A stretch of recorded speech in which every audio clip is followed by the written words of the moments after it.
Shalom, here we are in Jaffa, also known as Joppa. This is the main port city in the time of the prophets and the time of Jesus. This is where the prophet Jonah came to escape his call to Nineveh. And this is also a very important place where the story in Acts 10 unfolds.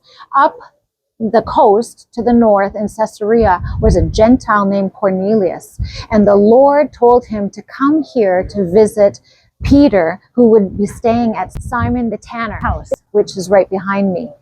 And the point of this is at that time, the Jewish people are not to go into a Gentile home because a Gentile home is unclean. And so the Lord had to let Peter know that indeed it was good for him to go to Cornelius's house and share the gospel with them. So the Lord put Peter in a trance on the top of this house. The Lord set down a sheet 3 times, and he had various unclean animals on it. And each time the Lord said, kill and eat. And of course, Peter was very confused because as a Jewish person, you do not eat unclean meat.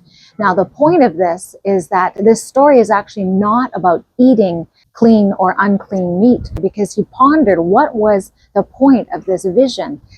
And the Lord told him, do not call unclean what I have made clean. So what the Lord was saying is that God has made the Gentiles, the non-Jewish people, clean. And it was okay for Peter to then go with Cornelius to his house and share the gospel with them.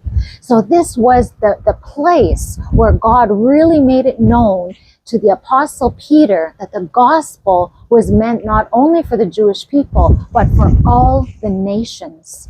And so we just thank God that this was God's plan right from the beginning. The Jewish people always were meant to be a light to the nations.